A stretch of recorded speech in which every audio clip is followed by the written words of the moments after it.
Guys आपने notice करा है कि आजकल गोल्ड का प्राइस एक ही दिन में बढ़ जाता है तो दूसरे दिन अचानक गिर जाता है। साथ ही सिल्वर एक दिन में रॉकेट बन जाता है तो दूसरे दिन में पूरा ही टूट जाता है। क्या आपने कभी सोचा है कि गोल्ड और सिल्वर का प्राइस डिसाइड कैसे होता है? क्या सिर्फ डिमांड और सप्लाई पे ही डिपेंड होती है या फिर वॉर, इन्फ्लेशन या डॉलर पे भी इनका कुछ इम्पैक्ट पड़ता है?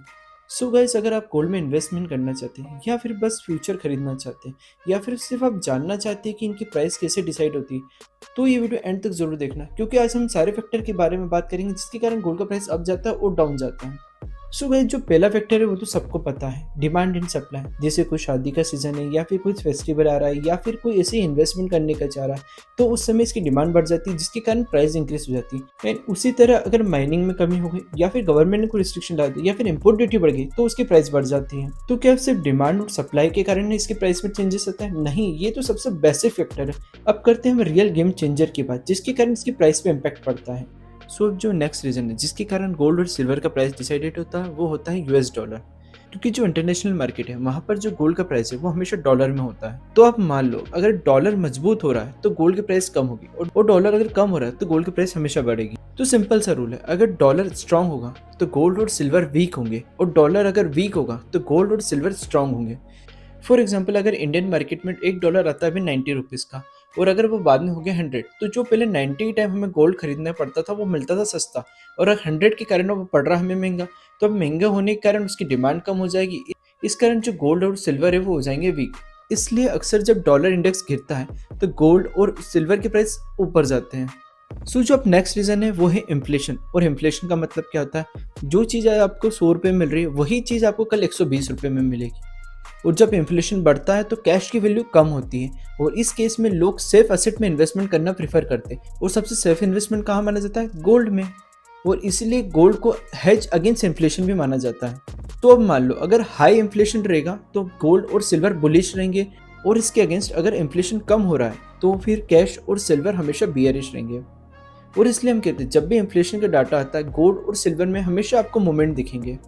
अब जो नेक्स्ट रीज़न है वो है इन्फ्लेशन और सेंट्रल बैंक। और ये फैक्टर बहुत ही ज़्यादा पावरफुल होता है। जब इंटरेस्ट रेट बढ़ती है तो लोग एफडी की तरफ अट्रैक्टिव होते हैं और बॉन्ड्स में अपना पैसा निकालते हैं। उस केस में जो गोल्ड की प्राइस है वो कम होने लग जाती है। और इसके अपोजिट अगर बैंक रेट कम होने लग जाती है तो लोग बैंक में पैसा कम डिपॉजिट करके गोल्ड की तरफ जाते हैं और गोल्ड और सिल्वर की प्राइस बढ़ने लगती है।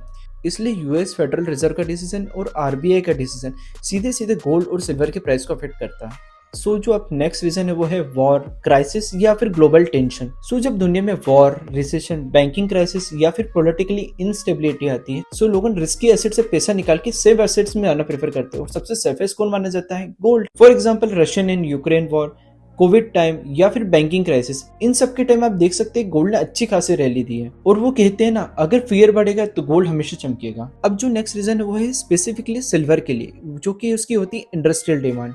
क्योंकि उसका यूज़ ऐसा नहीं है कि सिर्फ ज्वेलरी के लिए होता है, क्योंकि उसका यूज़ आपको electronics, solar panel, medical equipments और इलेक्ट्रॉनिक व्हीकल्स में भी मिलेगा। सो जब भी आपकी इकोनॉमिक ग्रोथ होती है तो फैक्ट्रीज चलती है और फैक्ट्रीज चलने से सिल्वर की डिमांड भी बढ़ती है जिसके कारण हमेशा उसकी प्राइस बढ़ती है। इसलिए आप देखेंगे जो सिल्वर है हमेशा ज़्यादा वॉलेटाइल रहता है एज कम्पेयर टू गोल्ड। सो अब आप मान सकते हैं कि अगर आपकी इकोनॉमिक अच्छी ग्रोथ कर रही है तो सिल्वर की प्राइस हमेशा बढ़ेगी।